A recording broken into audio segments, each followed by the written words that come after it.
Welcome back to Good Living. Now, I don't know about you, but all this talk of food is making me hungry. We just had Nikki Pellegrino talking about Recipe for Life, and we've got a great Kiwi Japanese recipe. We are, exactly. Going to get the yakitori. Normally you get this very, very hot. I'm not going to do it too hot because I'll smoke the studio out, but try and get it really, really hot.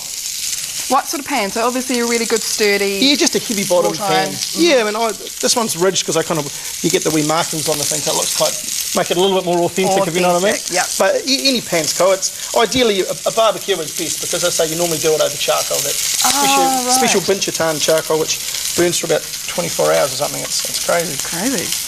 But, so we've got our chicken on. Now your favourite sausage. The sausages, yeah. I'll leave these ones till a wee bit later on. Those two there will be last. The seafood won't take long. The steak will put on in a couple of minutes. But with the yakitori sauce, that's just mirin, which is rice wine, sake, soy sauce, a wee bit of sugar, and some water thickened with it. Just a wee bit of cornstarch. And that's just the base for it. The best thing you can do is just buy it, to be honest. You can buy it. You have to go to a Japanese store, an Asian store to buy all the ingredients. You might as well just pick up a bottle of the yakitori sauce and I like your style. But and if you like it really strong, brush it early and it'll really cook in and caramelise onto the meat. I'm not going to put it on too early here because again that's when it'll really smoke up. So we'll put it on near the end. I had a similar situation actually in the weekend text where I was marinating some lovely steak, just putting things together because I didn't have the right ingredients, and I stupidly used a bit of golden syrup instead of honey and brown sugar. Oh, yeah, would have been good. My little apartment is still bearing the brunt of that smell.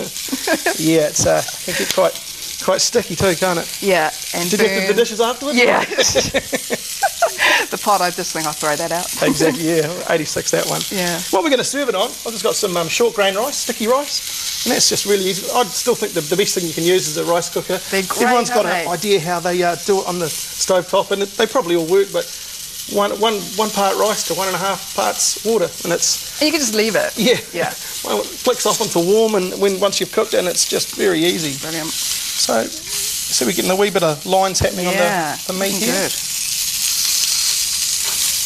This would be great for kids too because they just love any kind of food that they can pick up and eat. Yeah, well, the cool thing is to put all of it on a big plate and then get them to thread it themselves. Things like kids like cherry tomato because they're sweet, and asparagus when it's in season, all sorts of things. You can put cheese kranskis or whatever their favourite sort of things, and they'll have a real blast because they'll be able to feel like they're doing something themselves. Yeah, exactly. And so the mussels, and you've just wrapped some bacon around? Yeah, just streaky bacon. It's mussels and bacon. I suppose it's a derivative almost of, the Kilpatrick. Yes. Oysters Kilpatrick and mussels Kilpatrick, and so it's just another version of that, but it goes pretty well, the saltiness of the bacon. When I turn these over, I'll put the prawns on last of all, and then they literally just take. Yeah, they'll only take 1 minute, sort of in the pan. So yeah, looking good. Going nicely. Smoking it up well there. I think so. Impressed. Hopefully I'm not... we won't get the fire brigade into CTV. Yeah, so you're sort of getting nearly ready. If you sometimes get a wee bit on the side, so just flick the beef over like that. Just going to keep turning. Same with the sausages. But we'll be fine. We'll be fine. That's looking really good. Smelling amazing too. So I'll put that on now. So it's just And I guess at the end, it's almost once the meat's cooked, it's compilation. And there's a few condiments you can use. I've got a wee bowl of the yakitori sauce to dip and pour, and goes well with your rice. Some pickled cucumber. That's what that is. Yeah, it's quite weird. I love it. It's really healthy, but it is kind of weird. I mean, but in a nice way. But it's interesting texture, great flavour. But buy that again just from an Asian store. Yeah, or can you get that in supermarkets now? I think you can get it in the supermarkets now. It's you usually find it where you find the sushi stuff with the extra pickled ginger, but I'm pretty sure you can. It's probably the most popular after the pickled ginger behind the vegetables. They pickle everything. I know. The Japanese, they're great at it. So would you have that just as an accompaniment to anything that you're having Japanese style, I guess? Yeah, definitely. Yeah. It cleanses the palate. It's great when you've got a sort of starchy things like rice and everything. It's just really good. It's sort of, like we'd have a sorbet almost. You can eat it in between sort of mouthfuls or in between courses. Oh, okay, great. So now that everything's there, we're going to start brushing it. So this might make a wee bit of a... This is when you're at home, you definitely turn the expellier on, the rain should. Open up the house. Yeah. You see here, it's sort of just a wee bit thicker than soy sauce consistency. It helps it coat. It's lovely. And what this will do is it will sort of start to caramelise onto the meat. If I was doing this on the barbecue, I would have put that on really early to get the flavour. So you don't need to marinate it just as you're cooking it? No, you don't. You can if you like, you know, but you really don't need it, you know.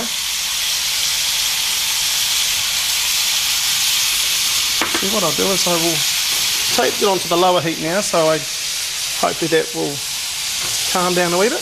And we'll start getting the plate ready. Okay, for the rice. Yeah.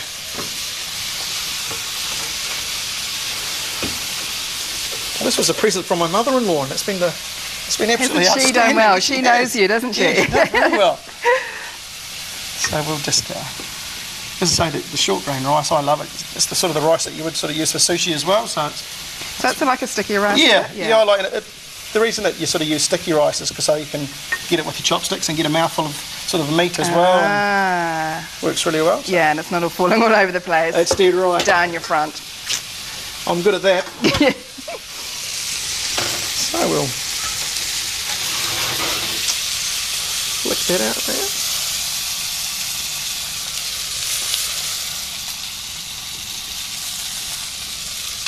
This looks so good. Yeah, well, see, it's so easy, isn't it? You know,